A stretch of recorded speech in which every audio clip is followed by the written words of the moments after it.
सुखदेव मुनि कहते हैं कि देखो भगवान कालिया नाग के फणों पर नृत्य कर रहे हैं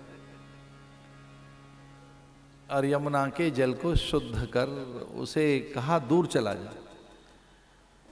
जितनी उपेक्षा हम जल की कर रहे हैं, जितने उदासीन जल के प्रति हैं, जल क्या पूरी प्रकृति के प्रति एक अलग तरह का जीवन हमारा है,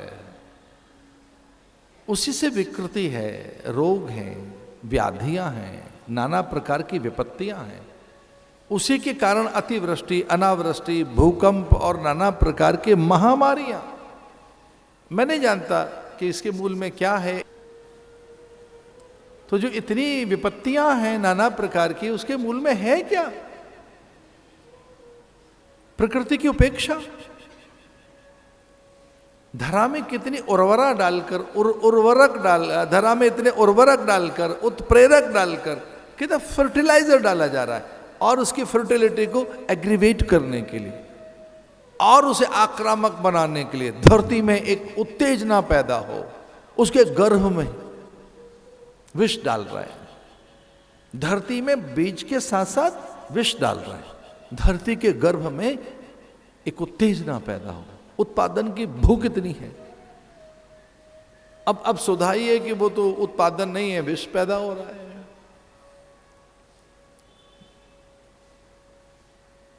अरे हमने बाल्यकाल में देखा पुष्पों में कितनी सुगंध थी, अब पुष्प गंधहीन हो गए।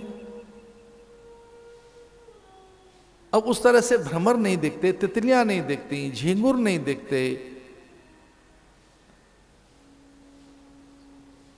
कोरोना काल में केवल एक दिन हम चकित थे, विस्मित थे। मैं ठगासा रह गया जिस दिन मैंने गौरैया आश्रम में देखी। गौरैया जिसको बचपन में देखता रहा, वो चिड़िया आरी चिड़ैया कारी मेरे बच्चे को दे जा ताली, ऐसा कुछ ऐसा गीत मेरी दादी गाती थी। श्यामा चिड़िया, वो गौरैया है ही नहीं। खो गई चिड़ियाएं, परिंदे, पंछी। 108वीं कथा कहने गए थे हम बद्रिकाश्रम, उससे पूर्व में हम फंस गए औली में, और वहां एक किसी वैज्ञानिक ने बताया हमको, वनस्पति विज्ञानी ने, कि यहां लगभग हजारों फूल होते थे, खो गए। जल को बचाइए, उसके परंपरागत स्रोत सहेज के रखे जाएं। नदियों का नीर, सलिलाओं का सातत्य, उनकी शुचिता, निर्मलता, अविरलता, उसकी प्रवाह मानता, कहीं ऐसा ना हो ऊर्जा के भंडार के लिए, अधिक विकास के लिए हम विनाश कर बैठे, उन पर बांध बना लें। ऐसा ना करें, कुछ और मार्ग ढूंढें। अब तो सोलर की दिशा में कितना उन्नत हुआ है विज्ञान। सूर्य से किस तरह से प्रकाश लिया जा सकता है, अथवा हवा से, पवन से, और भी स्रोत हैं अनेक ऊर्जा के, ईंधन के। जीवन की भूख को मिटाने के लिए सलिलाओं से अब छेड़छाड़ नहीं, उनके सातत्य, उनकी गतिमति से, प्रकृति से, उनके बहते रहने के धर्म को मत छीनो। जलाशय सूख रहे हैं, अरे वर्षा की एक एक बूंद संभाल के रखो। हमने तो राजस्थान में देखा है, घी जितना महंगा पानी है वहां, उसे सहेज के रखते हैं। वर्षा के जल को इससे बहाओ मत। नदियां आज से सक रही हैं, और तब भगवान ने यमुना का उद्धार किया।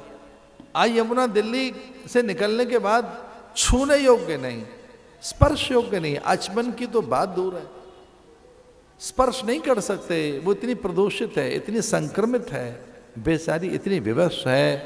और ये आई गंगा साधु महात्माओं के विश्वास में, इत्यादिष्टा मया लब्धा धर्मिष्ठ लोक पावन। मैं देख तो रही हूं,